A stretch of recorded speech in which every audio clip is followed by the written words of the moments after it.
बिस्मिल्लाहिर्रहमानिर्रहीम, अस्सलाम वालेकुम नाज़रीन, आप देख रहे हैं दिल आज़ार। मैं हूँ यासिर रशीद और मेरे साथ हैं सीनियर सहाफ़ी राना मोहम्मद अजीम साहब। नाज़रीन, इस वक्त पाकिस्तान का सियासी मंजरनामा ये है कि पाकिस्तान के अंदर मौजूदा हुक्मरान जमात ये समझती है कि हमने बेहतर काम कर लिया है 3 साल में और अगले जो 2 साल है मज़ीद बेहतरी की तरफ हम जाएंगे, जबकि अपोजिशन जमातें वो उनके बयानात ये हैं कि मौजूदा हुकूमत मुकम्मल तौर पर फेल हो चुकी है और मौजूदा हुकूमत के पास बेहतरीन काम करने के लिए कोई आला भी मौजूद नहीं है। वो किसी शख्स की सूरत में भी मौजूद नहीं, किसी इदारे की सूरत में भी मौजूद नहीं है। हर अपोजिशन जमात ये समझती है कि आने वाले इंतखाबात में वही बरसर इक़्तिदार आएगी। इसमें हकीकत क्या है? मौजूदा हुकूमत की गैलप सर्वे के मुताबिक जो ग्राफ कम होना है सूबा पंजाब में और दूसरे सूबों में बढ़ना, उसकी क्या वजह है? इसी सभी सियासी मंजरनामे पे बात करेंगे। राना साहब, क्या वजह है कि गैलप सर्वे ये कहता है कि पंजाब के अंदर हुकूमती ग्राफ में कमी वाक़ई हो गई, सूबा बलोचिस्तान और KP के अंदर ग्राफ बढ़ा है, जबकि अपोजिशन हर रोज़ ये कहती है कि हुकूमत मज़ीद तनज़्ज़ुली की जानिब जा रही। बिस्मिल्लाहिर्रहमानिर्रहीम, अस्सलातु वस्सलामु अलैका या सय्यदी या रसूलल्लाह, अस्सलातु वस्सलामु अलैका या सय्यदी या हबीबल्लाह। या सर, बिल्कुल आपने दुरुस्त कहा। देखें, KPK के अंदर आज भी बहुत से अहम काम हो रहे हैं। मेरी परसों शौकत यूसुफजई से बात हुई तो मैंने कहा, यार लोग यूसुफजई साहब, लोग जो हैं वो KPK का रुख कर रहे हैं। उनके सियासती मकामात आपको पता है आबाद हो गए, वहाँ पर 6-6 घंटे ट्रैफिक जैम रहती है, वहाँ के बाज़ार आबाद हो गए, वहाँ के कारोबार ठीक हो गए, वहाँ पर हर घर के अंदर हेल्थ कार्ड पहुँच गया, हर घर के अंदर। वो किसी जगह अगर प्रॉब्लम आती है तो उसे वो हल कर देते हैं। वहाँ पर पहले की निस्बत जो क्राइम की रेशियो है वो कम होगी। वहाँ पर लोग कहते हैं जी बहुत हद तक हमें बहुत सी सहूलतें जो पहले नहीं थी बाकी सूबों की निस्बत मिलना शुरू हो गई। तो नेचुरली तौर पर KPK के अंदर हुकूमत का ग्राफ बेहतरी की तरफ जाएगा। बलोचिस्तान पर भी खसूसी तवज्जो दी जा रही है वजह से। बिल्कुल जी, गवादर की वजह से। गवादर के साथ साथ हुकूमत ने पहली दफ़ा बलोचिस्तान की महरूमी ख़त्म की है। पहली दफ़ा बलोचिस्तान में आप गौर करें ना, बलोचिस्तान के अंदर बलोचियों को हुकूमत मिली है। बलोची जो है वो अपना हक़ रायदही भी इस्तेमाल करते हैं, अपनी हुकूमत को भी इस्तेमाल करते हैं, अपने इख्तियारात को भी इस्तेमाल करते हैं। तो ये दोनों चीज़ में पंजाब के अंदर आप आ जाएँ, जिसके हवाले से बात की जा रही है कि ग्राफ नीचे जा रहा है। अब पंजाब में देखें, जिस सूबे के अंदर 7 IG तब्दील हो जाएँ, 5 चीफ सेक्रेटरी तब्दील हो जाएँ, जहाँ पर हर रोज़ एक ही खबर सुनने में मिले, आज इतने तबादले, कल इतने तबादले, जहाँ पर यह सोचने मिले कि जनाब सुबह से लेकर शाम तक जनाब यहाँ पर ये होगा, यहाँ पर ये होगा, तो फिर ऐसे ही चलता है। या सर, एक बात ज़हन में रखिएगा, पंजाब के अंदर जब तक शहबाज शरीफ माफिया, मैं शहबाज शरीफ माफिया उसको कहता हूँ कि जो ब्यूरोक्रेट आज भी मियाँ शहबाज शरीफ को इतला देते हैं, ये मैं आपको बिल्कुल तस्दीक शुदा बात कह रहा हूँ, आज भी ब्यूरोक्रेट्स की एक बहुत बड़ी तादाद, आज भी पुलिस के अफसरान की एक बड़ी तादाद, उन्हीं के तयनात किए हुए, आज भी वो एक एक चीज़ की इतला देते हैं। वो बताते हैं कि जनाब ये प्रोजेक्ट शुरू हो रहा है, यहाँ पे इनको ये फ़ायदा पहुँचेगा, इसको कितना डिले करना है, यहाँ तक होता है। तो फिर पंजाब के अंदर देखें, कोई शक नहीं कि वज़ीर आला बहुत दौर बार कर रहे हैं, बहुत कर रहे हैं वज़ीर, बाकी वज़रा भी इसमें बहुत काम कर रहे हैं। मैंने मियां असलम इकबाल को देखा है, दिन रात लगा हुआ है, अख्तर मलक को देखा है, इसी तरह दीगर आप डॉक्टर यासमीन राशिद को देख लें, वज़रा की आप एक लंबी लाइन देख लें, महमूद रशीद को देख लें, मुराद रास को देख लें, जितने वज़रा इनको देख लें, लगे हुए हैं। लेकिन रिजल्ट क्यों नहीं आ रहा? इसलिए कि नीचे जो ब्यूरोक्रेसी है वो इनकी नहीं है, ये समझते हैं हमारी है, वो रिजल्ट नजर नहीं आ रहा। इसका फायदा पीपल्स पार्टी और मुस्लिम लीग नून उठाना सिर्फ नून, मैं पीपल्स पार्टी नहीं। मैं उस तरफ आता हूँ, इनके बारे में जो आने वाले दिनों में इनके राब्ते हो रहे हैं और मौजूदा जो राब्ते हैं उस बारे में भी आता हूँ। लेकिन आप ये देखिए कि आज हमारे ही चैनल के प्रोग्राम में परवेज़ इलाही साहब का ये कहना था कि अगर ये हुकूमत नाकाम हुई तो फिर हम भी नाकाम होंगे, इस हुकूमत को डिलीवर करना चाहिए। साथ ही साथ उन्होंने इशारा दिया इन तब्दीलियों के हवाले से। उनका कहना है कि आप तब्दीली कीजिए लेकिन उसके बारे में मुशावरत भी तो कीजिए। अब आप इत्तेहादियों से मुशावरत नहीं करते तो फिर डिलीवरी कैसे होगी? ये बिल्कुल दुरुस्त है, ये बात कल भी कही है। कल जब मेरी परवेज़ इलाही साहब से मुलाकात हुई तो इन तमाम चीज़ों पे हमने गुफ्तगू की। तो परवेज़ इलाही साहब ने कहा, जी पहले तो डिसीजन करना चाहिए कि जिसको हम ला रहे हैं उसको किस काम के लिए ला रहे हैं, क्या वो ये काम करने के काबिल है जिसके लिए हम ला रहे हैं। जब हमें पता चलता है कि वो काम करने के काबिल ही नहीं है जो हमने जिस काम के लिए लाए हैं, तो हम फौरी तौर पर तब्दीली ले लेते हैं। तब्दीली के बाद हम अपने किसी भी इत्तेहादी से मशवरा नहीं करते। ये कल भी बात उन्होंने की थी, या सर अब हो क्या रहा है। मेरे पास जो इतला है और जिसकी तस्दीक खुद चौधरी परवेज़ इलाही साहब ने भी की, मेरे पास इतला ये है कि इमरान खान साहब को अब ये कहा गया कि खान साहब ये जो आखिरी 2 साल हैं अगर इसमें डिलीवर ना किया और इसमें तवज्जो ना दी और तवज्जो का मरकज़ पंजाब ना रखा, ये मैं फिर आपको कह रहा हूँ, तवज्जो का मरकज़ पंजाब ना रखा तो आइंदा इलेक्शन में आप नहीं आ सकेंगे। एक बात ज़हन में रख लीजिएगा, पीटीआई को सियासी जमात बनने के लिए ये इलेक्शन दोबारा जीतना पड़ेगा। अगर पीटीआई ये इलेक्शन 2022 या 23 का नहीं जीतती तो पीटीआई जो है उसका हाल भी वो एक छोटी जमातों की तरह हो जाएगा। ये आप बिल्कुल आप जहन में रखिएगा ये बात। तो इसलिए मेरी इत्तला ये है कि अब खान साहब ने एक लिस्ट मंगवाई पूरी, पता चला जी पिछले 3 साल में कई बजट ऐसे हैं जो इस्तेमाल ही नहीं हुए। जब इस बजट इस्तेमाल नहीं होगा तो उसका रिजल्ट क्या आएगा? कहाँ पे खराबी थी? जो मैं आपको कह रहा हूँ, ब्यूरोक्रेसी में खराबी थी। आपको पता 76 करोड़ का बजट था सिर्फ वजीराबाद कार्डियोलॉजी का। परवेज भाई साहब कहते हैं मैंने मंजूर करवा लिया, सब कुछ हो गया, पता चला पता नहीं बजट की तो कहीं और चला गया, जाया कर दिया गया। चलें अब असल मुद्दे की तरफ आते हैं। क्या समझते हैं कि बुनियादी तौर पे फायदा आपकी नज़र में पाकिस्तान मुस्लिम लीग नून उठाना चाहती है, तो फिर पाकिस्तान पीपल्स पार्टी किन बुनियादों पे दावा करती है अगली हुकूमत पंजाब में हमारी होगी? नहीं होगी जी। देखिए अगर वो दावा ना करें तो सियासत किसको कहेंगे आप? किस तरह होगी? चले मुझे बता दें, मैं चैलेंज करके कहता हूँ, मुझे बता दें। राजा परवेज अशरफ साहब कल लाहौर में आए हैं, उन्होंने कहा जी बड़ा भरपूर उनका इस्तकबाल होगा। कल आप याद हमने प्रोग्राम में पूछा तो उन्होंने कहा बिलावल साहब आएंगे तो फिर इस्तकबाल होगा। आपके पार्टी के सबसे अहम जुम्मेदार बिलावल के बाद जब आते हैं, उनके इस्तकबाल के लिए अगर आप 5000 बंदे नहीं कर सकते, साबिक वज़ीर आज़म थे, नहीं इकट्ठे कर सकते तो फिर क्या होगा? देखें लाहौर से पीपल्स पार्टी को कोई नशिस्त नहीं मिलती, गुजरांवाला से एक आधी नशिस्त पे मुकाबला है। मैं आपको क्लियर करूँ, जनूबी पंजाब में वो तवज्जो दे रही हैं क्योंकि अहमद महमूद साबिक गवर्नर जो हैं उनके बेटे जिस मर्जी सियासी जमात से लड़ रहे हैं उनकी वहाँ पे से है, वहाँ पे गिलानी जो है उसकी पोजीशन बेहतर है। अब पीपल्स पार्टी दावा ये कर रही है, इस वजह से दावा कर रही है, पीपल्स पार्टी के जहन में है कि वो जहांगीर तरीन जो हैं उनको अपने साथ बना लेंगे। मंजूर भट्टू उनके साथ जा चुके हैं, अनाउंसमेंट उस वक्त कराएंगे। पुराने अपने कुछ लोगों को साथ रखेंगे। शकरगढ़ से एक बड़ी अहम शख्सियत को मैं चले मैं बता ही देता हूँ, बड़ी बहुत बड़ा नाम है शकरगढ़ से। शकरगढ़ में बड़ी नशस्तें हैं, मुस्लिम लीग नून उस वहाँ पे अपने आप को बड़ा मजबूत समझती है। वहाँ पर ये कोशिश कर रहे हैं कि यहाँ वरियो ख़ानदान में से किसी को अपने साथ मिला लें। अच्छा। ये आपको मैं बता रहा हूँ, वरियो नहीं तो जनाब उस तरफ चले जाएं, दानियाल की तरफ चले जाएं, दानियाल अजीज़ नहीं तो तारक अनीस की तरफ चले जाएं। ये ना इनके इर्द गिर्द उन्होंने अपना घेरा जो है तंग करना शुरू किया हुआ है, उनसे राब्ते कर रहे हैं। इसी तरह पंजाब में इस साइड पे जिसे हम शिमाल कहते हैं सेंट्रल पंजाब, इसमें उनके कुछ राब्ते शुरू हुए हैं। लेकिन मज़े वाली बात यह है कि जहांगीर तरीन ग्रुप की तरफ से भी उन्हें ये जवाब मिला है कि आखिरी 6 माह में देखेंगे। या सर आखिरी 6 माह में ही सारा कुछ होना है सियासत का। अगर आप कह दें कि आज भी जो बिलावल भुट्टो जरदारी ने जिन लोगों की शमूलियत की है, क्या उनमें से एक ऐसा शख्स है जो इलेक्टेड है? कोई एक ऐसा शख्स है कि जिसको आप कहते हो जिसका वोट बैंक ज़्यादा है? अगर आप देखें जो बात आज असदुल्ला ने की जिससे पीपल्स पार्टी के हमारे दोस्त नाराज़ हुए, तो वाकई आप गौर करें ना, पीपल्स पार्टी की जनूबी पंजाब, सेंट्रल पंजाब, उसके बाद आप चलें जाए पोटोहार, कहाँ पे उनकी पोजीशन है? मुझे किसी एक जगह बता देना। तो इस पोजीशन को अगर आप कहें कि फौरी तौर पे नहीं, ऐसा नहीं। पंजाब के अंदर मुकाबला है मुस्लिम लीग नून वर्सेस तहरीक इंसाफ। अच्छा चलें, ये तो एक सियासी बयानी से समझ लें, तो जो सियासी राब्ते हैं पाकिस्तान मुस्लिम लीग नून के साथ पाकिस्तान पीपल्स पार्टी के, वो कैसे देख रहे हैं? मैं आपको ये बड़ी खबर दे देता हूँ, आज पीपल्स पार्टी और मुस्लिम लीग नून के दरमियान राब्ता हो गया, और ये राब्ता आज डायरेक्ट मियाँ शहबाज शरीफ का हुआ।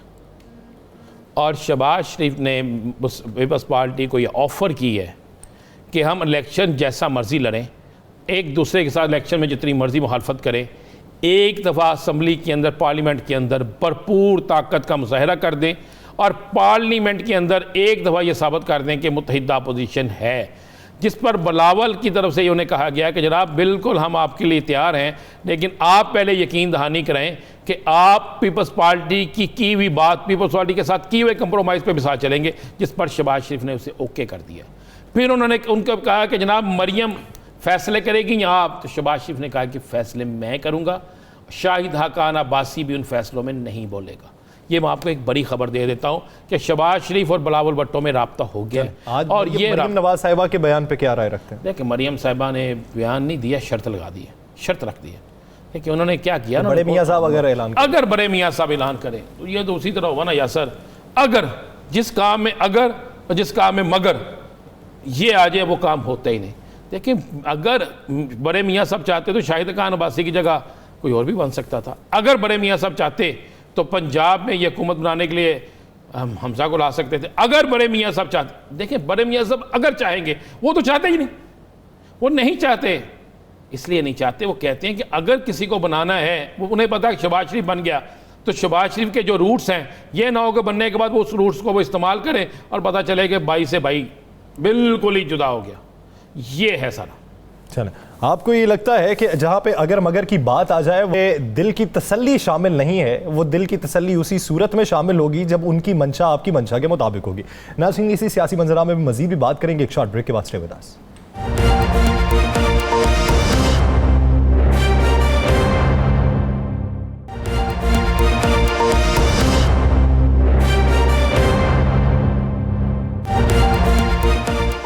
Welcome back. नाज़रीन, इस वक्त अपोजिशन जमातों की बात हो रही है कि अपोजिशन जमातें मौजूदा हालात के तनाजुर में क्या किरदार अदा करना चाहती हैं, और वो क्या मुत्तहिदा तौर पर अदा करना चाहती हैं या फिर इनफरादी तौर पर अपने अपने तय अदा करना चाहती हैं। इसी बारे में बात करने के लिए हमें ज्वाइन किया पाकिस्तान पीपल्स पार्टी के सीनियर रहनुमा चौधरी मंजूर साहब ने। चौधरी साहब, बहुत शुक्रिया आपके वक्त का। चौधरी साहब, बिलावल भुट्टो जरदारी साहब कहते हैं कि बेशतर हलकों में इस वक्त खलबली मची हुई है कि हमारी जमात के अंदर जो बड़े बड़े नाम शामिल हो रहे हैं, लेकिन सवाल ये है कि उन बड़े बड़े नामों में कितने इलेक्टेड पर्सन हैं। देखिए, इलेक्टेड पर्सन तो अभी नहीं आएंगे, वो भी आ जाएंगे जब टाइम आएगा, वो भी आ जाएंगे। इलेक्टेड पर्सन हुकूमतों को छोड़कर तो थोड़े आते हैं। तो जो साहब, क्या आप क्या समझते हैं कि आखिरी 6 माह जो होंगे उसमें जोर तोड़ की सियासत होगी, उसमें बड़े नाम आएंगे?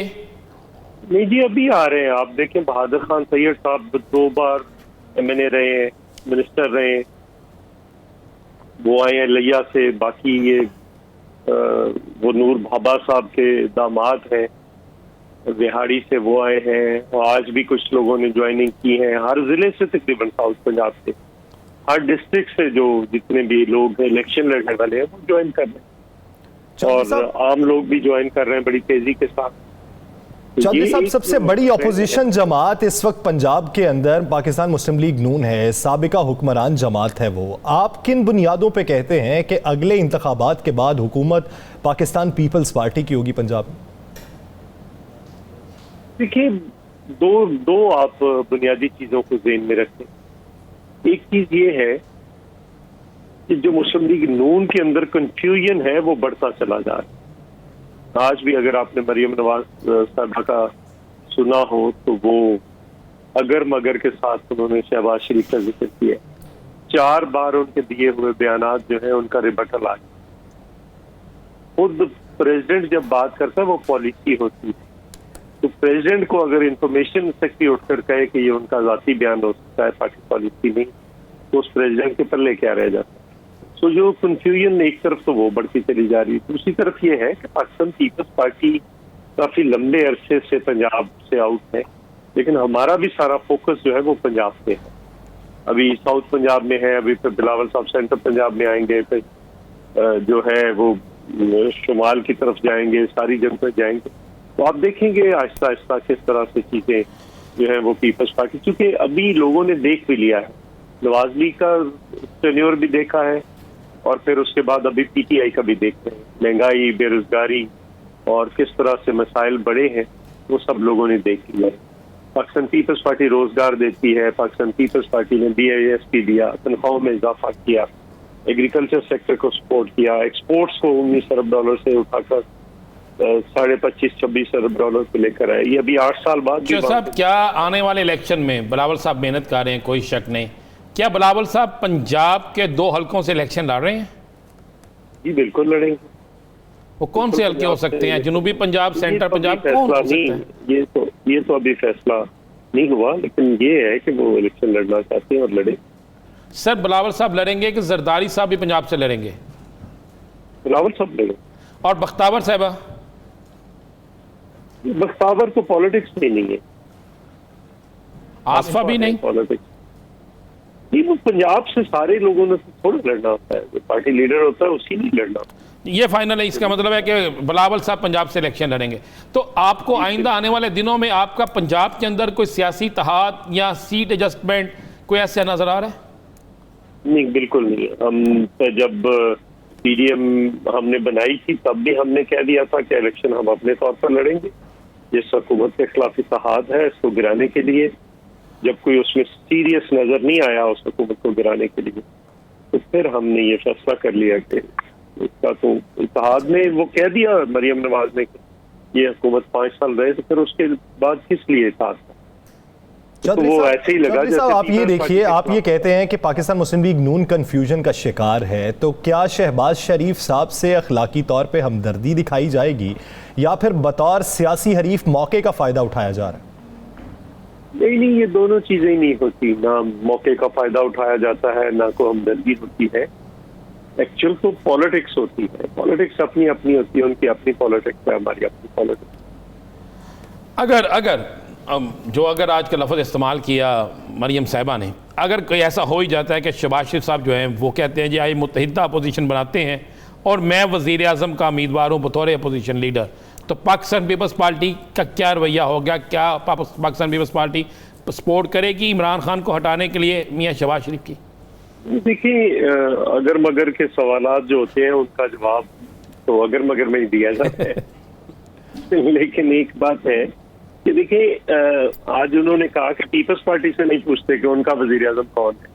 मैं मरियम बीबी को बता देता हूँ कि बड़े अदब के साथ हमारा वजीर आजम का कैंडिडेट बिलावल भुट्टो है, पीटीआई का बैठा हुआ है, आपको पता है। तो वो अपनी बात करें। तो रही बात ये कि आप हमें पूछ रहे हैं, कि हमें पूछने के बजाय राणा साहब पहले तो उनको उनके घर में तो पूछे ना, तो उसको बनाए, फिर किसी दूसरे से बात करें। जो सब जब आप मुत्तहिदा अपोजिशन थी तो यही सवाल हम आपसे पूछते थे, तो आप कहते थे उस वक़्त के इनका आपस का मामला है, हम तो अपोजिशन लीडर के साथ हैं। तो क्या अब भी आप अपोजिशन लीडर के ही साथ हैं? देखिए, ये हमारे साथ होने या ना होने का इश्यू नहीं है। हमें किसके साथ इंटरेक्शन करना चाहिए? मुस्लिम लीग नून के प्रेसिडेंट और अपोजिशन, क्योंकि अब हमारा बाहर तो इत्तेहाद नहीं रहा कि हम किसी दूसरे लोगों के साथ जाकर मिलें या जाएं उनके पास या वो हमारे पास आए। इत्तेहाद तो खत्म हो गया। अब आपने अगर इंटरेक्शन करना है तो आप किसके साथ करेंगे? आप अपोजिशन लीडर के साथ करेंगे ना। अगर कोई अपोजिशन ने मसलन इलेक्शन कमीशन पे शहबाज शरीफ ने फोन किया ना, क्योंकि वो अपोजिशन लीडर, हमें कोई बात करनी होगी तो हम किससे बात करेंगे? अपोजिशन लीडर से करेंगे। वो पंजाब में हो या सेंटर में हो, वो हमसे बात करेंगे। चौधरी साहब, आने वाले इलेक्शन में ईवीएम को लेकर काफ़ी बातें चल रही हैं। आज वज़ीर साइंस टेक्नोलॉजी शबली फराज साहब ने कहा कि अपोजिशन के जो 36 तहफ़्फ़ुज़ात थे उसमें से 26 जो है वो ईवीएम से मुतल्लिक ही नहीं है। ये जानना भी नहीं चाहते, ये बाहर बैठ कर सिर्फ बातें कर सकते हैं। ये वो लोग हैं जो धांधली के जरिए बरसर इक़्तिदार आते हैं। इसका मतलब ये हुआ कि 10 हैं वो उन्होंने मान लिया। तो आपके ख्याल के मुताबिक अगर 10 एतराज़ात हैं किसी मशीन के मतलब, वो थोड़े उन्हें 100 चाहिए। किसी चीज को मुस्तरद करने के लिए तो एक इतराज भी काफी। मसलन इसका जवाब उन्होंने नहीं दे पाए कि अगर कोई करना चाहे तो इस पर धांधली कर सकता है। उन्हें बहुत सारी चीजों का इल्म नहीं, किस किस मुल्कों में क्या हुआ, फ्रांस में क्या हुआ, इधर सिंगापुर में क्या हुआ, अभी मगरबी बंगाल में क्या हुआ, उन्हें तो कुछ पता नहीं है। तो बड़ा महदूद। जो सब अगर हुकूमत इन तमाम इतराज़ात के बावजूद भी ज़िद करके इलेक्शन अपनी मर्जी से इलेक्ट्रॉनिक वोटिंग के जरिए करवाती है, तो क्या सियासी जमातें, अपोजिशन की जमातें, पीपल्स पार्टी की बात कर लेते हैं, वो इस इलेक्शन में जाएंगे, बाइकआउट करेंगे या हुकूमत के दिए हुए इस इलेक्शन में जाएंगे? पहले तो राना साहब एक बात ध्यान में रखें आप, इलेक्शन ईवीएम हो या कोई भी स्टेप हो, वो इसलिए होता है कि इलेक्शन को फेयर एंड फ्री बनाना है। यही मकसद हो सकता है ना, कि और कोई मकसद है? हमें ये मकसद नहीं लग रहा, हमें कोई और मकसद लग रहा है। क्योंकि इतना तमाशा जो कर रहे हैं वो इलेक्शन फेयर एंड फ्री बनाने पे ना बात कर रहे हैं, फेयर फ्री एंड इम्पार्शल बनाने पे ना बात कर रहे हैं, ना कोई किसी की बात सुन रहे हैं, सिर्फ ईवीएम ईवीएम ईवीएम। और वो वजीर आजम जो कश्मीर के मसले पे नहीं बैठा, वो वजीर आजम जो इंडिया जब अटैक करता है नहीं बैठा, अफगानिस्तान पे नहीं बैठा अपोजिशन के साथ, तो वो ईवीएम पे बैठने के लिए तैयार है। इसका मतलब ईवीएम मुल्क से ज्यादा बड़ी होगी ना। इसलिए वो बैठने के लिए तैयार। तो फिर चौधरी साहब क्यों ऑपोजिशन इतने जमातों के पास हल क्या मुकाबले होगा? होंगे? आज तो उन्होंने इशारा दे दिया है कि अगर आप बैठ के बात करेंगे तो ठीक, वरना फिर कानून बन जाएगा और सबको इस पे अमल करना होगा। बना दे। वो इलेक्शन कमीशन ने भी उस पर इतराजात हमारे उन्होंने उसे नहीं, यकतरफा करार दे दिया। बात सुन लेना, इलेक्शन कमीशन के इतराजात जो उन्होंने उठाए, तो वो अगर जबरदस्ती करना चाहते हैं, इसका मतलब ये है कि वो अकेले इलेक्शन लड़ना चाहते हैं। तो क्या पाकिस्तान पीपल्स पार्टी उन्हें अकेला इलेक्शन लड़ने देगी? जी, क्या पाकिस्तान पीपल्स पार्टी उन्हें अकेला इलेक्शन लड़ने देगी? कैसे लड़ेंगे वो इलेक्शन? जबरदस्ती है कोई? नहीं, अगर वो करते हैं तो पीपल्स पार्टी का क्या रद्द-ए-अमल? अगर मगर का तो सवाल ही नहीं है, कैसे कर लेंगे? बाकी जमातों ने भी इलेक्शन लड़ना, उन्होंने अकेले में। सर चौधरी साहब, वही तो सवाल पूछा जा रहा है कि अगर कानून बन गया तो फिर क्या किया जाएगा? कानून इलेक्शन कमीशन अगर रजामंद नहीं है, अगर चलो ये तो इनके साथ कोई नहीं बैठता, इलेक्शन कमीशन के सारे कवानीन जितने भी आज तक बनते हैं वो सारी जमातों को एतमाद में लेकर बनते हैं। अकेले कोई कानून बता दें मुझे, आप उठाकर बता दें कि ये कानून था जो तमाम जमातें मुखालफ थी और वो बना दिया गया और उसके तहत फिर अमल दरामद। अगर इस ज़मन में भी सदारती ऑर्डिनेंस आ जाए? वो तो आ चुका है, आ जाएगा, वो तो आ चुका है। क्या इस मामले पे अपोजिशन सारी मुत्तहिद होगी या हो रही है? नहीं, वो ऑलरेडी सारी जमातों ने अपने अपने तौर पर कह दिया होगा, तो जरूरत ही नहीं अब उसको, वो तो डेडलॉक है। और इंक्लूडिंग इलेक्शन कमीशन ने इतराजात उठा दिए। इसका मतलब है इलेक्शन कमीशन भी जाए भाड़ में, सारी जमातें भी जाए भाड़ में। तो ये क्यों फिर ईवीएम को लाना चाह रहे हैं? क्या मकसद क्या है?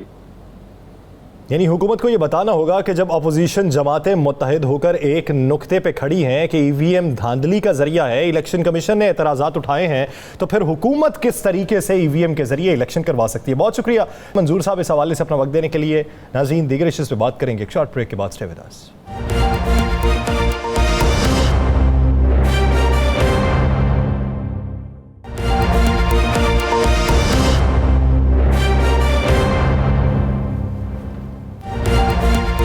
Welcome back. नाज़रीन, इंतखाबात 2 साल बाद होने हैं, लेकिन अभी एक मौजूदा इंतखाबात हैं कंटोनमेंट बोर्ड के, जिसको टेस्ट केस बनाया गया है कि अगर इसमें पाकिस्तान तहरीक इंसाफ या पाकिस्तान पीपल्स पार्टी या PMLN जीत जाती है तो वो फिर अगले इलेक्शन की तैयारी भरपूर तरीके से करेगी। लेकिन क्या ये वाकई टेस्ट केस है? अभी जो भाग दौड़ जारी है, क्या जो नई सफ़बंदियाँ हो रही हैं वो कंटोनमेंट बोर्ड के हवाले से भी उस पर असरअंदाज होंगी? आने वाला इलेक्शन किस हद तक टफ होगा? कौन सी पार्टी को ज़्यादा मार्जिन मिलेगा? कौन उभर के सामने आ सकता है? राना साहब की तरफ बढ़ेंगे, मैं हुकूमती तर्जुमान भी ज्वाइन कर लेंगे। राना साहब, कंटोनमेंट बोर्ड का इंतखाब किस हद तक टफ लगता है और इसमें कामयाबी किसकी दिखाई देती है? देखिए यार सर, ये 3 बड़ी सियासी जमातों के लिए टेस्ट केस बन के है, क्योंकि ये किसी एक हल्के में तो इलेक्शन हो नहीं रहा, ये इलेक्शन हो रहा है पूरे पाकिस्तान में कंटोनमेंट बोर्ड के अंदर। और पूरे पाकिस्तान के अंदर जहाँ जहाँ भी इलेक्शन हो रहा है, तमाम सियासी जमातें, बिलखसूस ये तीनों बड़ी सियासी जमातें जो हैं, तहरीक इंसाफ, मुस्लिम लीग नून और पाकिस्तान पीपल्स पार्टी, इसमें हिस्सा ले रही हैं। आप देख रहे होंगे कि 4 दिन से मुसलसल प्रेस कॉन्फ्रेंस ख्वाजा साद रफ़ीक, इनके साथ मुस्लिम लीग नून के तर्जमान, इवन मियाँ शहबाज शरीफ, सब जो है वो कंटोनमेंट बोर्ड के इलेक्शन के हवाले से किसी ना किसी तरीके से बात कर रहे हैं। दूसरी तरफ मुस्लिम लीग तहरीक इंसाफ के भी बहुत से सेनेटर बड़े और दीगर ज़िम्मेदारान जो हैं वो बड़े एक्टिव हैं, वो वहाँ पे जा रहे हैं। इल्ज़ामात लग रहे हैं कि जी हुकूमत पैसा जो है वो बेइंतहा इसमें इस्तेमाल कर रही है। आज आपको पता है कि अंसर नियाज़ी साहब पे को नोटिस भी हो गया है, हुकूमती कुछ वज़रा को भी नोटिस हो गए हैं कि जनाब आप वहाँ पे बाकायदा मुदाखलत कर रहे हैं उस इलेक्शन में, खिलाफ ज़ाब्ता कार्रवाई जो है, जो भी आप जाके अनाउंसमेंट कर रहे हैं कि वहाँ पे ये काम होंगे। अब असल मामला ये है कि अगर ये इलेक्शन देखें, तहरीक इंसाफ का जो वोट बैंक था उसे कहा जाता था जो पोश इलाके हैं ना, जो बड़े एक आउट क्लास कैंट के डिफेंस इस के इलाके, वहाँ पे तहरीक इंसाफ का बड़ा अच्छा वोट बैंक है। अब ज़्यादा कैंट के जो एरिया वही हैं कंटोनमेंट बोर्ड के। अब वहाँ पर इन इलेक्शन में नज़र आएगा, अगर तहरीक इंसाफ यहाँ पर अपना इलेक्शन को जीत जाती है और मुस्लिम लीग नून और पीपल्स पार्टी हार जाती है तो तहरीक इंसाफ के लिए एक बड़ा अच्छा मौका बन जाएगा। और तहरीक इंसाफ उसके बाद आने वाले बल्दियाती इंतखाबात और उसके बाद कौमी इंतखाबात जो है उसमें उसके लिए एक उम्मीद बन जाएगी। जबकि मुस्लिम लीग नून जो है वो भी इन इंतखाबात को टेस्ट केस समझ के इसमें हिस्सा ले रही है और मुस्लिम लीग नून इसमें बड़ी मेहनत कर रही है। उनके MNA MPs उन हलकों में काम कर रहे हैं। इसी तरह पाकिस्तान पीपल्स पार्टी को ज़्यादा इंटरेस्ट जो है वो सिंध के अंदर ले रही है, लेकिन मुस्लिम लीग नून और तहरीक इंसाफ ये तकरीबन पूरे पाकिस्तान में इस पर बड़ी मेहनत कर रहे हैं। ये इलेक्शन जो है इन तीनों सियासी जमातों के लिए आने वाले वक्त में सियासी सिंध के अंदर भी पीपल्स पार्टी की नशिस्तें कम है बनिस्बत PTI के या जमात इस्लामी की।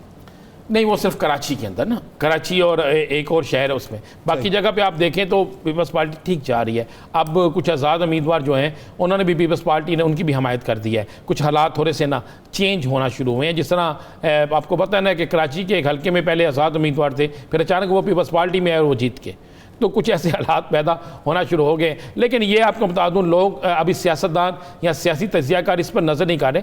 ठीक नहीं, आपको पता है इतवार के रोज़ इलेक्शन है, कंटोनमेंट बोर्ड्स में बेल्ट पेपर्स भी पहुंचना शुरू हो गए हैं और ये जो इतवार के रोज़ इलेक्शन है, इस इलेक्शन को लोग सिर्फ छोटा इलेक्शन समझ रहे हैं कि कंटोनमेंट बोर्ड्स के कितने हल्के होंगे। ये कितने हल्के नहीं हैं। इस इलेक्शन ने आइंदा आने वाले इलेक्शन की सिमत जो है उसका तयन करना है। और अगर तहरीक इंसाफ यहाँ इसमें जीत जाती है तो आप लिख लीजिएगा ये बात, तहरीक इंसाफ फौरी तौर पे बाकी बल्दियाती इंतखाबात की तरफ जाएगी। यानी बल्दियाती इंतखाबात का तमाम तर इन्हसार जो है वो कंटोनमेंट बोर्ड में PTI की जीत से है। जी बिल्कुल, ज़्यादा बेशक PTI के लोग इसे ना माने। और मैं आपको ये भी बता दूं, अगर कंटोनमेंट बोर्ड के इलेक्शंस में PTI हार जाती है तो फिर बहुत से PTI के जो ओहदेदार जुम्मेदारान हैं उनकी बड़ी सख्त जवाब तलबी होगी। मैं ये आपको बहुत क्लियर बता दूं, बड़ी सख्त जवाब तलबी होगी। एजाज साहब ने आज हमें ज्वाइन नहीं किया, उन्होंने मुझसे वादा किया हुआ था, तो मैंने उन्हीं से पूछा कि जनाब आप पे इल्ज़ाम लग रहा है कि आप लड़ाई करवाना चाह रहे हैं, आप दंगा फसाद करवाना चाह रहे हैं। उन्होंने कहा नहीं, ऐसी कोई बात नहीं, हम अपनी मेहनत के बलबूते पे इलेक्शन जीतेंगे।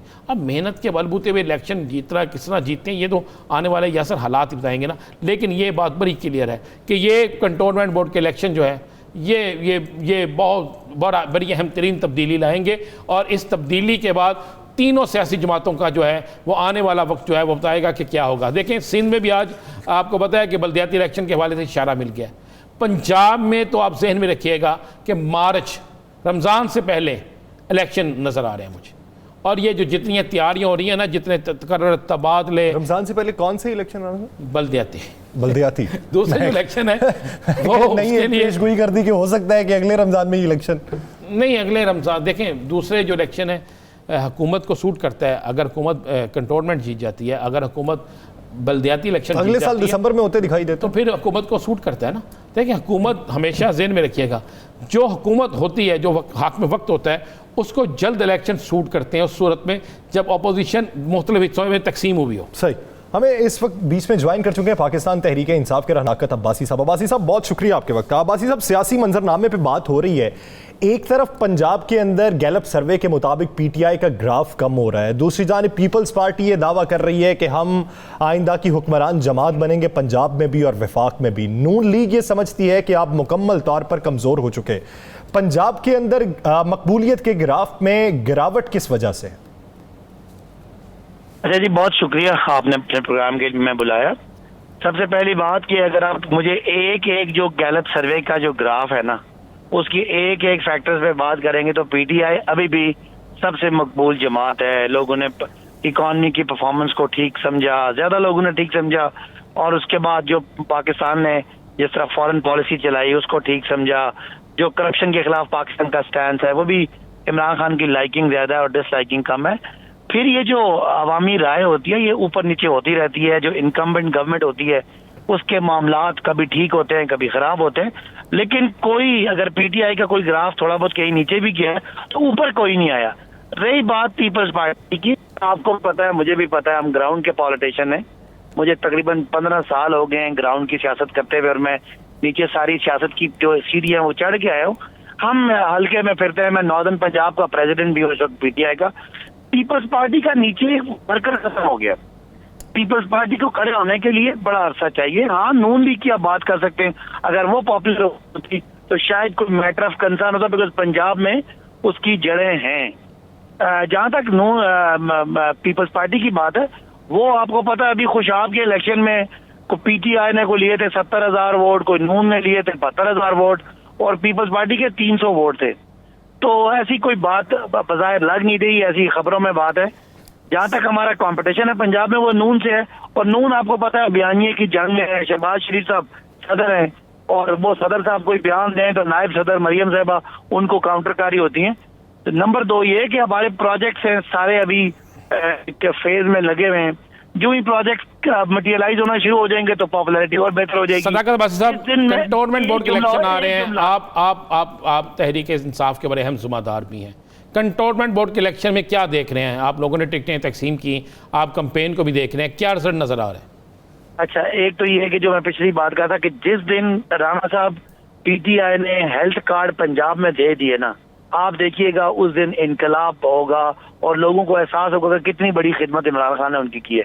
अब रही बात कैंटोनमेंट इलेक्शन की, कैंटोनमेंट इलेक्शन जो है वो नॉर्दर्न पंजाब का, मैं प्रेसिडेंट हूँ तो मैंने टिकट जारी किए हैं, को 11 कैंटोनमेंट हैं, जिसमें बड़े सारे कैंटोनमेंट पिंडी में है, अटक में है, जहाँ में मरी है वहाँ पे छोटा सा कैंटोनमेंट है जिसमें कोई 250-300 वोटों वाला बंदा जीत हार का फैसला होगा। 150 वोट है, ऊपर नीचे हो जाए तो हार जीत सकता है। पिंडी का जो कैंटोनमेंट है वो बड़ा इलाका है जिसमें आमिर कैनी साहब MNA, उधर मतलब एक एक वार्ड में 18,000 वोट है। तो वहां का मुकाबला इंशाल्लाह पीटीआई जीतेगी। हमें कि पीटीआई का जिस तरह ग्राफ है और मुकाबले में कोई ऑपोजिशन नहीं है, तो वेरी होपफुल इंशाल्लाह पीटीआई इसको बहुत अच्छा तरीके से जीतेगी। अच्छा अब्बासी साहब, आप ये देखिए 3 साला कारकर्दगी की तकरीब होती है, वज़ीर-ए-आज़म इमरान खान इख्तिताम पर शुक्रिया अदा करते हैं वहाँ पर मौजूद तमाम लोगों का और अपनी इत्तेहादी जमातों का। परवेज़ इलाही साहब का ये कहना कि आप तब्दीलियाँ कीजिए लेकिन मुशावरत भी किया कीजिए, फिर उनका ये कहना कि अगर हुकूमत डिलीवर नहीं कर पाएगी तो ये हमारी भी बदनामी होगी। अगर हुकूमत डिलीवर कर रही होती तो उनका बयान इससे कुछ मुख्तलिफ होता, इसकी वजह क्या समझते हैं? पाकिस्तान में आप इत्तेहादी हुकूमतों की अगर हिस्ट्री देख लें तो मेरा ख्याल है सबसे कंफर्टेबल टाइम हमें अपने इत्तेहादियों ने दिया है। इत्तेहादी होते हैं, हम उनके खिलाफ इलेक्शन लड़े, वो हमारे खिलाफ इलेक्शन लड़े। इलेक्शन के बाद का ये अलायंस था और जाहिर है उन पॉलिटिकल पार्टी है जहां जहां के लोग जीते हुए हैं वहां पीटीआई भी है और उनको जाहिर है एक ट्रबल पीटीआई को भी है और उनको भी है। तो मैं नहीं समझता कि कोई बहुत ही हमारा कोई एक हम पार्टी बन गए, लेकिन उनका शुक्रिया ये कि उन्होंने साहब ये आपका इलेक्शन के बाद का इत्तेहाद नहीं है, चौधरी परवेज इलाही साहब के साथ आपका इलेक्शन से पहले का इत्तेहाद है। नहीं, मैं कह रहा हूँ कि इलेक्शन का इत्तेहाद को हम एक पार्टी पे तो नहीं लड़े ना, वो अपनी काफ लीग पे लड़े हैं, जहाँ वो लड़े हैं वहाँ हमने बंदे बैठाए और हमारा को बल्ला तो नहीं है ना, उनकी साइकिल है, हमारा बल्ला है। तो कहने की बात यह है कि वहाँ पे जहाँ जहाँ वो साइकिल जीते हैं राणा साहब, वहाँ हमारे लोग पीटीआई के लोग हैं और उनका एक उनसे क्लैश तो होता भी है पॉलिटिकल पार्टी। ये कंटोनमेंट बोर्ड में भी तो आप एक दूसरे के, आपके उम्मीदवार एक दूसरे के खिलाफ करें है ना? नहीं, अभी कैंटोनमेंट में उनके कैंडिडेट है और हमारे भी कैंडिडेट है, हम खिलाफ भी लड़ रहे हैं। उसमें मेरा नहीं ख्याल कि उसमें कोई हमारी कोई एक ही पार्टी होगी, उनकी अपनी बात है। बाकी जितनी काबली की जितनी स्ट्रेंथ है उस हिसाब से उनको कैबिनेट भी अकोमोडेट किया गया है। जितनी उनकी स्ट्रेंथ है, पंजाब में की पोस्ट पे वजीर आला साहब अपना परवेज इलाही साहब बैठे हुए, तो मैं नहीं समझता कि कोई हमारा, उनके पास भी कोई अल्टरनेटिव कम है, मुतबादल कम है, हमारे पास भी कोई अल्टरनेटिव नहीं है। तो इसलिए ये समझे कि ये दोनों तरफ फायदे की शादियां चलेगी इंशाल्लाह। आपने तरक्याती कामों की बात की, आपने कहा कि हेल्थ कार्ड जल्द मिल जाएंगे, बिल्कुल हेल्थ कार्ड मिल जाएंगे। हमने पहले कहा कि KPK में हेल्थ कार्ड मिले तो पोजीशन बेहतर हुई, पंजाब में भी हेल्थ कार्ड मिलेंगे तो पोजीशन बेहतर हो जाएगी। पंजाब में हेल्थ कार्ड चलो आते जाते रहेंगे, ये क्या वजूहत है कि पंजाब में मुसलसल आप तब्दीलियां करते जाते हैं? नंबर 1 की तब्दीली करते हैं ब्यूरोक्रेट्स में, नंबर 1 की तब्दीली करते हैं पुलिस में। पंजाब के अंदर तब्दीलियों का खेल क्यों है और कब तक रहेगा? देखिए राणा साहब, बेहतर से बेहतरीन की तलाश होती है और हर नए जो हम लाते हैं कॉम्बो होता है चीफ सेक्रेटरी का और IG का, उस नए कॉम्बो को नया टास्क मिलता है। बहुत रिफॉर्म किया, इनाम गनी मेरे से क्लोज रास्ते में मैं रहा, बड़ा रिफॉर्म किया, जवाद रफीक साहब ने बड़ा काम किया, लेकिन जाहिर है अब ये आखिरी जो 2 साल है, ये मेरा ख्याल है हम इलेक्शन मोड में जाएंगे तो चीजों को और तेजी से रिफॉर्म करने की जरूरत है। फिर ये पॉलिटिकल लीडरशिप का हक होता है कि वो अपना टास्क दे ब्यूरोक्रेसी को और उनसे टास्क परफॉर्म करे, और जब आप समझे कि आपने घोड़ा बदलना है, तेज घोड़ा चाहिए, तो आपको घोड़ा बदलने का कानूनी आईनी इख्तियार है। अब्बासी साहब, आपके इसी जवाब पे ऑपोजिशन आज से काफ़ी अरसा पहले की एक राय रखती है कि नीचे से टीम तब्दील करने की बजाय आप कप्तान भी एक बार तब्दील करके देख लें। मैं बड़ी सतह पे नहीं कह रहा, छोटी सतह की बात ही कर रहा हूँ। कप्तान तब्दील करने, उनकी ये ख्वाहिशें हैं, उनके सारे कप्तान रिटायर आउट हो गए, वो समझते हैं कि हम भी अपने कप्तान चेंज करें। तो ये बड़े कप्तान का फैसला है कि छोटा कप्तान कौन होगा। मेरा ख्याल है उनका फैसला नहीं है। वो हमारी गवर्नेंस पे कंप्लेंट करे, हमारी शिकायत करे अगर हम कहीं डिलीवर नहीं कर रहे। ऑपोजिशन अगर एतराज़ात लगा रही है तो उसे फिर मुतबादिल भी पेश करना चाहिए कि इलेक्ट्रॉनिक वोटिंग मशीन का मुतबादिल बेहतर क्या हो सकता है जिससे शफाफ इंतखाबात हो सकते हैं। बहुत शुक्रिया अब्बासी साहब इस हवाले से अपना वक्त देने के लिए। नाज़रीन, अफगानिस्तान की मौजूदा सूरत हाल पर बात करेंगे एक शॉर्ट ब्रेक के बाद। Stay with us.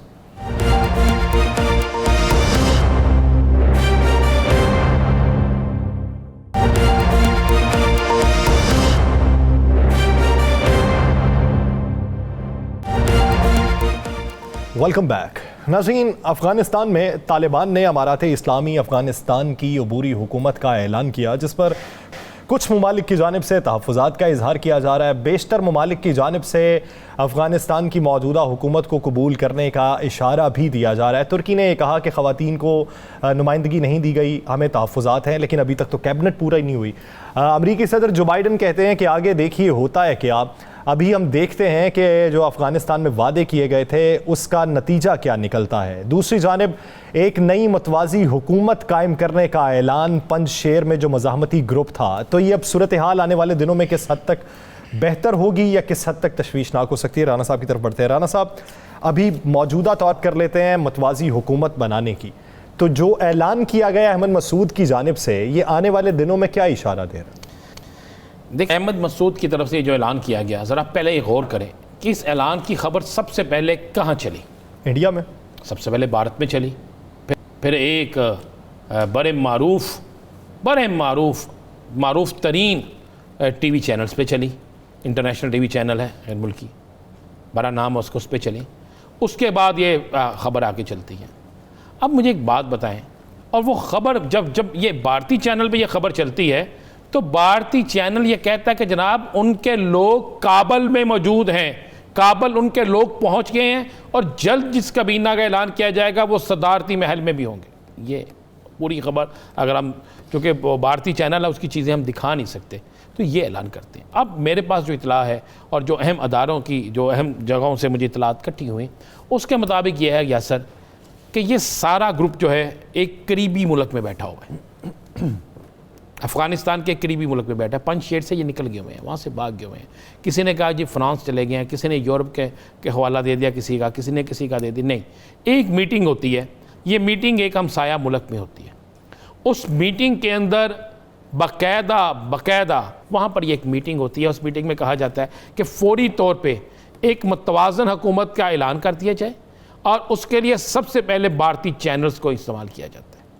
वहीं पे होता है, कल इसकी फुटेज आ जाएगी, कल मुख्तलिफ टीवी चैनल्स पर आप जब फुटेज देखेंगे तो फुटेज में आपको ये लगेगा कि जैसे ये सारे लोग जो हैं वो एक बिल्कुल ऐसी जगह पे बैठे हैं जो अफ़गानिस्तान के अंदर है। वो जगह अफ़गानिस्तान के अंदर नहीं है, वो एक हमसाया मुल्क है। अब असल प्लानिंग क्या थी, जब उन्हें पता चला कि चाइना की तरफ से मुस्बत इशारे मिलना शुरू हो गए हैं, जब उन्हें पता चला कि पाकिस्तान के अंदर जो कॉन्फ्रेंस हो रही है पाकिस्तान में, जिसमें मुख्तलिफ खारजा जो है ऑनलाइन कॉन्फ्रेंस में शाह महमूद कुरैशी सब कर रहे हैं, वहाँ पे लोग कह रहे हैं कि अफ़गानिस्तान के लिए क्या करना है। जब उन्हें इल्म हो गया कि अफ़गानिस्तान के अंदर अमन पैदा हो रहा है, अफ़गानिस्तान जो है वो खरा होने लगा है, अफ़गानिस्तान की मौशत ठीक होने लगी है, उसका रुपया मुस्तहकम होना शुरू हो गया, और ये सब कुछ उन्होंने सब दो ममालिक के ख़िलाफ़ कि उनका रास्ता रोकने के लिए और एक ऐसा माहौल पैदा करने के लिए कि दुनिया में अफ़गानिस्तान को ना माने।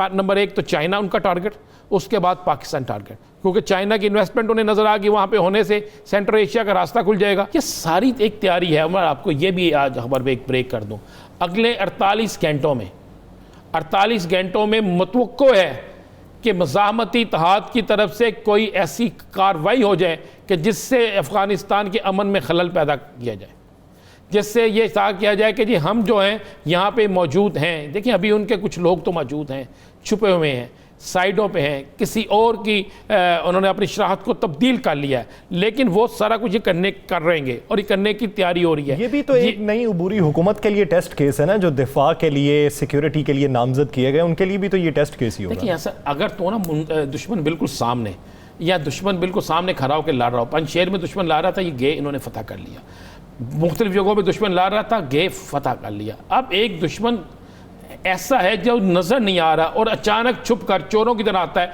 हमला करके भाग जाता है, तो उसको पकड़ने में अगर आप ये कहें कि एक ही दिन में पकड़ लेना है, 1 घंटे में इस सारी चीज़ों को दुरुस्त कर नहीं हो सकता। क्या दुनिया की ताकतवर तरीन जो कुव्वतें हैं, जो ताकतें हैं, क्या वो दहशतगर्दी का मुकाबला कर सकी आज के दिन तक? क्या मुकम्मल दहशतगर्दी को ख़त्म कर सके हैं?